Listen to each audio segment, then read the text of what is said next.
சில சமயம் நீங்கள் நடக்கவே கூடாதுன்னு நினைக்கிற விஷயங்கள் தான் கரெக்டாக நடக்கும். அதுக்கு காரணமும் லா ஆஃப் அட்ராக்ஷன் தான். நீங்கள் நினைப்பீங்க இதெல்லாம் நடக்கக்கூடாதுன்னு, ஆனால் யூனிவர்ஸ் நினைக்குது இவன் இதுக்கு தான் அதிக அட்டென்ஷன் கொடுக்குறான், ஸோ இதுதான் இவனுக்கு முக்கியம் போலன்னு. Fear equal to focus. நீங்கள் பயந்துக்கிட்டே இருந்தீங்கன்னா நீங்கள் பயப்படுறதுக்கு தான் எனர்ஜி, டைம், எமோஷன் எல்லாமே போகும்.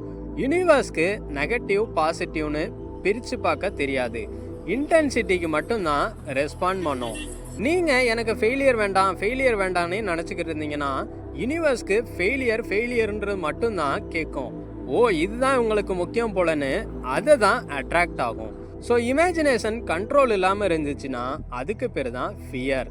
இமேஜினேஷன் கண்ட்ரோலோடையும் ட்ரஸ்டோடையும் இருந்துச்சுன்னா அதுக்கு பேர் தான் மேனிஃபெஸ்டேஷன். நீங்கள் ஃபியரை விடும்போது சிக்னல் சேஞ்ச் ஆகும். சிக்னல் சேஞ்ச் ஆகும்போது ரியாலிட்டியும் சேஞ்ச் ஆகும். நீங்கள் பயப்படுறதுக்காண்டி லைஃப் பனிஷ் பண்ணலை, நீங்கள் சென்ட் பண்ணுற சிக்னலுக்கு தான் ரெஸ்பாண்ட் பண்ணுது. ஸோ ஃபியரை குறைங்க, அட்ராக்ஷன் ஆட்டோமேட்டிக்காக சேஞ்ச் ஆகும். ஸோ இது மாதிரியான இன்ஃபர்மேஷன்ஸ்க்கு நம்ம சேனலை சப்ஸ்கிரைப் பண்ணிவிட்டு அப்படியே உங்கள் நண்பர்களுக்கும் பகிருங்க.